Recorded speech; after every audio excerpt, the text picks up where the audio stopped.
flot bane. Ja, det er super. Men den er også åbenbart lige blevet færdig. Så godt det er. Ja, med ny belægning. Nå, Den har været her i 10 år. Nå. Så der er bare kommet ny belægning. Ja. Det andet er jo slidt. Ja. Ja, men sådan. Men det ligger jo dejligt. Det er fantastisk. Det er ikke ret tit, det blæsvejr hernede. Au, det kan jeg godt, men der er god læge.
Heldigvis ikke rigtig højde. Ja. Jeg har ellers en fin høj mål. Han burde kunne komme op til den. Det ser ud som om, han måske har vurderet, at den nok var forbi. Ja. Fordi han gjorde ikke rigtig anstrengelse for nogen. Ja, overhovedet ikke.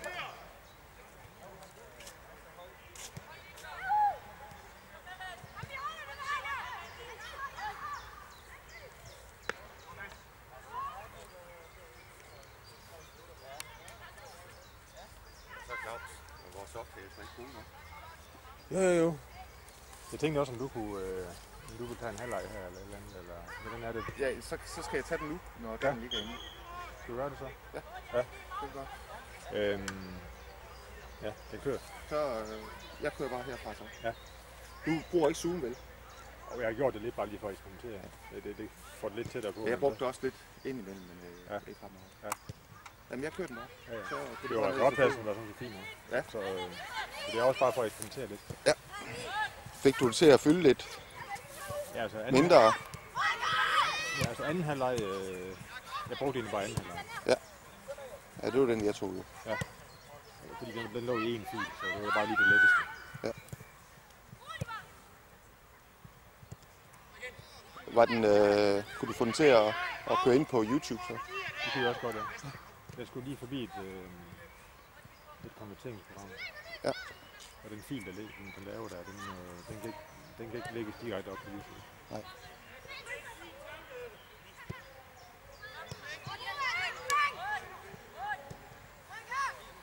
Men jeg tager den bare, Claus. Så kan vi skifte. Ja.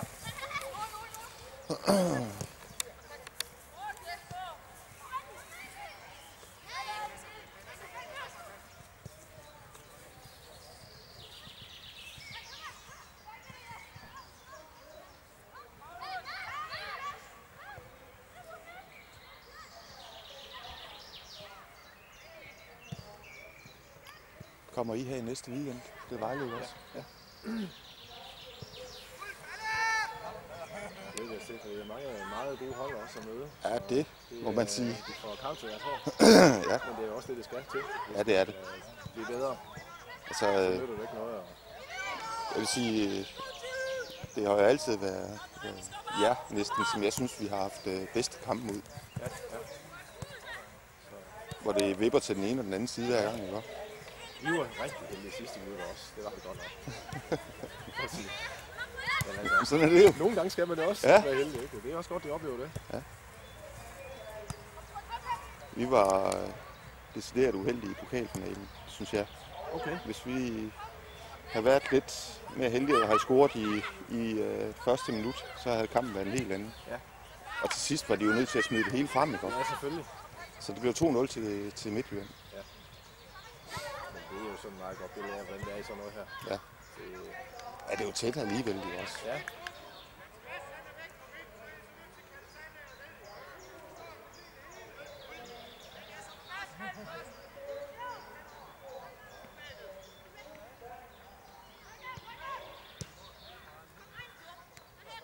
Men I har da også fået nye spillere på, kan jeg se. Ja, der kommer vi nu til. Nu er vi selv relativt langt fra hvad der er et års tid nu. Ja.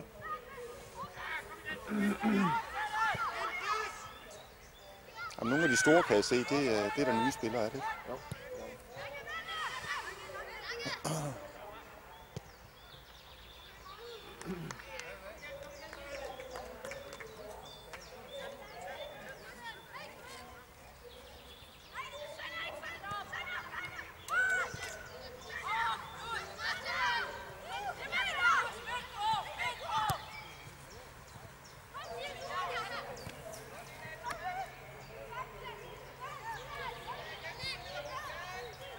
Hvor kommer I så fra? Hvis I også er kommet til. Jamen, vi kommer lige nord for Vejle, sådan lige 8 km nordfor. Ja. Så klubben, den ligger egentlig også godt som forhold til os. Ja. Vi kommer fra en lille forstadsklub. Hvad hedder den? Ingum. Hvilket? Ingum. Ja. Så sådan en, vi har det der KV-samarbejde i området. Det er ligesom de har i SFS herovre. Ja, vi har jo formentlig noget lignende der. Vi kommer inden for Ribe. Nå, okay. Det er sådan 30 km herfra. Ja, ja.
Det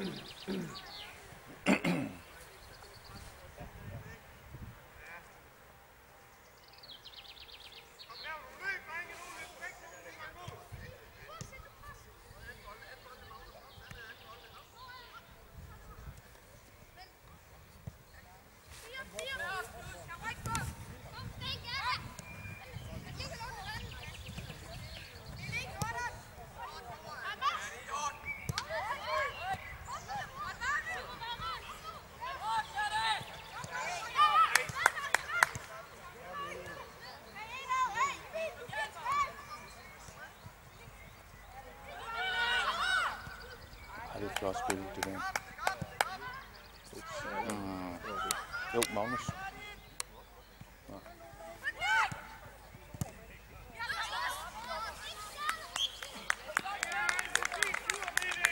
Den kunne godt være farlig. Den kunne være meget mere i mål. Ja. Vi får ikke gjort det færdigt herovre. Nej.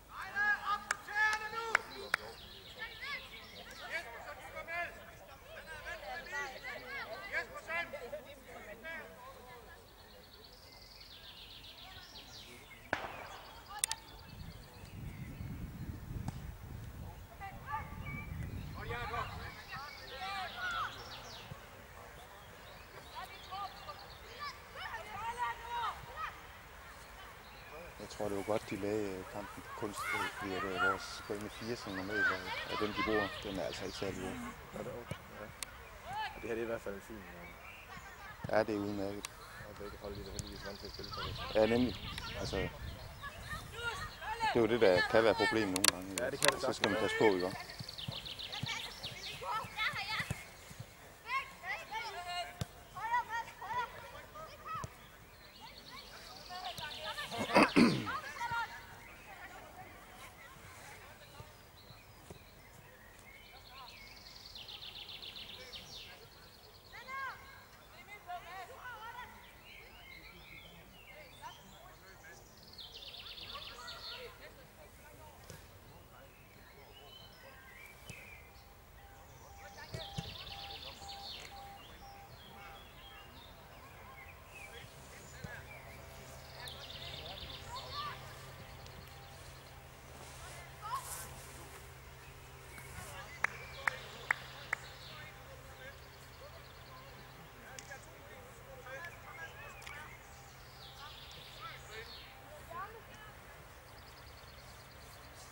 Skal I så også bo ude på skolen, eller køre hjem hver dag? Nej, jeg tror, vi skal bo inde et sted. Jeg er klar over, hvor vi Det er ude på teknisk skole, siger jeg. Er det teknisk skole, hvor de huser alle? Ja, jeg tror det. I hvert fald vores drenge, de skal bo derude.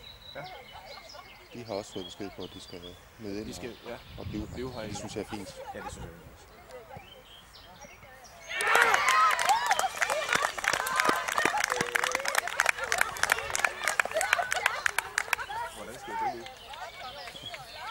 Ej, den var umulig for en målmand at tage den der. Fordi han stod forrest, næsten ved forreste stolpe, og så nikkede han den ind.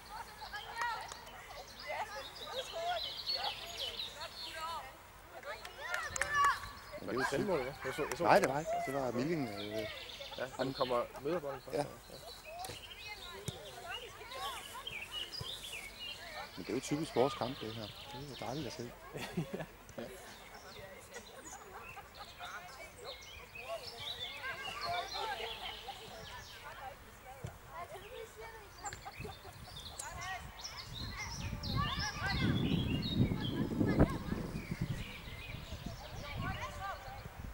Jeg tror også næsten, at I er det hold, vi har spillet flest træningskamp mod. I hvert fald af værdi. Holdene står godt til hinanden. Ja, det gør de. Så de begge hold får fuld valuta på tømmerne. Ja, det er rigtigt. Nu ligger I så nummer 1. Ja, ja. Det kan være heldigvis indtil videre.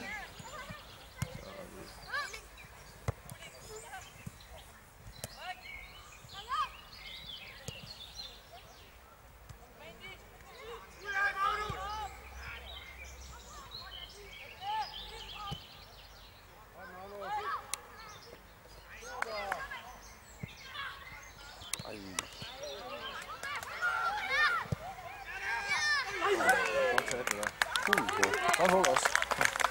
Ja, det var godt taget. Det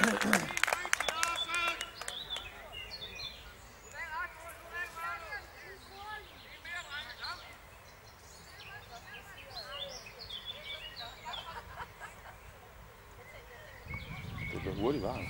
Det må man også sige. Selvom vi står næsten i skygge her, ikke også? Så... Ej, det er flot.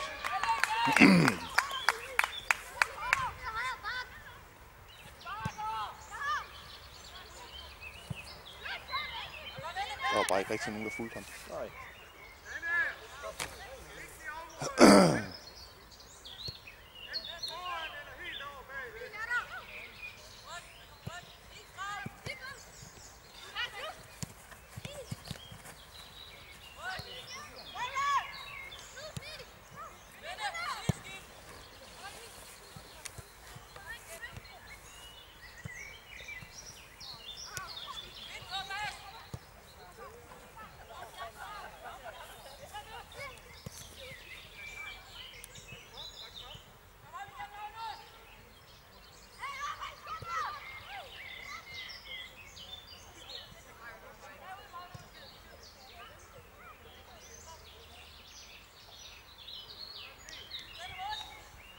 Var I så også med til det stævne, I holdt i Hedensted? Ja, nede ved hendes, den der malkop der, ja. Ja, det var faktisk ret godt, synes jeg. Det er udmærket, ja. Jeg kan sige, niveauet var måske også lidt lavere end sidste år, eller forrige år. Okay. Det Der var det højere. var en fin nok, ja, det var en fin nok stævne egentlig. Ja.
Oj.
Jeg tror, du slipper for at optage næste weekend i hvert fald. Jeg ved i hvert fald, at jeg er sat til at redigere noget. Ja, det er nemlig skrevet rundt, at den klarede I der nok. Ja.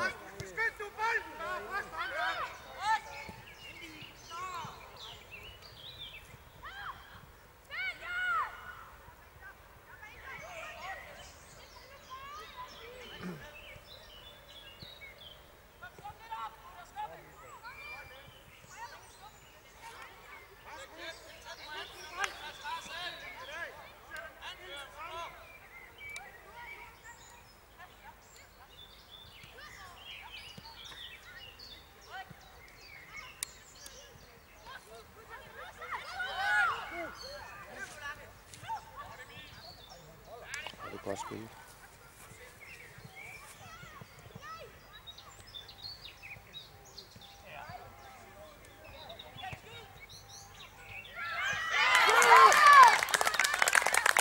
Det var lidt uheldigt.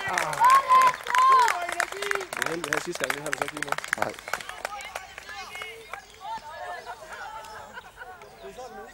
Men det var godt, at man... Ja, det var det. Det kan man ikke sige andet.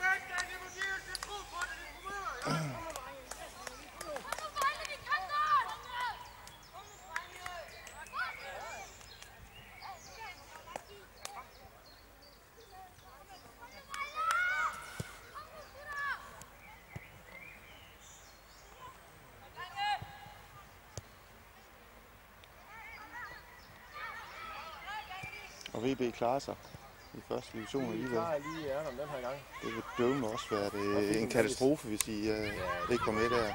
Det er jo egentlig så stor katastrofe for AGF, at de rykker ned også. Ja. Det er sådan en klub som AGF, de skal jo ikke ligge i første. Det skal de ikke. Det skal Vejle heller ikke. Nej, Vejle skal jo heller ikke. Og licensen åbenbart har vi fået igen, så... Ja, det kunne jeg lige se her. Men det plejer vel også at være en form, så hvis man får penge i kassen, så... Ja, ja.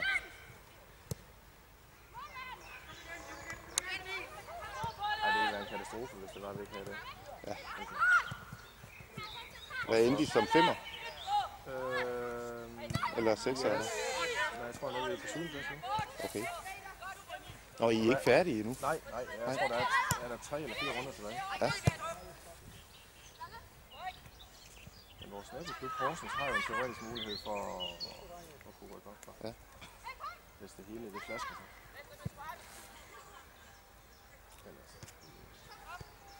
For mig at se, så er der ikke en fusion mellem hvor vi har 3 klubber over os. Ja, det ved jeg godt. I har jo prøvet nogle gange. Ja, men der er for mange... man skal nok kaste bolden op i luften, og så prøve at revurdere hele setup'et. Der er meget tradition, og mange, der holder på... Vejle har nok ikke været de mest indstillet på at skulle sammen. Nej. De har jo tro på sig selv. Tiderne har bare ændret sig nu. Ja. Og man vil at lege, så... Jo, men på den anden side set, når et hold som Vestsjælland, de kan begå sig, ikke også? Og Viborg kan til dels også, ikke også?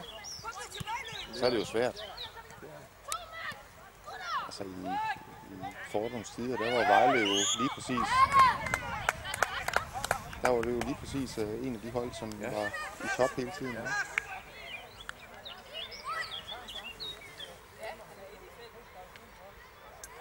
Men det er jo igen den der synergi, du ved, når man er et tophold, og det hele går fantastisk, altså, så kan man se selv ringerholdet, de kan jo klare sig fantastisk. Ja. Derimod, hvis lige det vælter lidt, så går det helt rent. Ja. Men altså, Vejles lige ved at næsten have været mange sæsoner i første division, men det er jo ikke. Mangler bare lige det sidste, og så skulle man jo gerne kunne blive den bedste række også bagefter. Ja. Jeg tror gerne, at gå ind og få fusioneret. Vi har jo Horsens. Ja, Kolding. Ja, Fredericia, det er rigtigt. Men Kolding har I prøvet med? Kolding har I prøvet det? Nej, det synes jeg ikke. Altså sportsligt, jeg tror ikke, de har tilført noget særligt. Nej. Så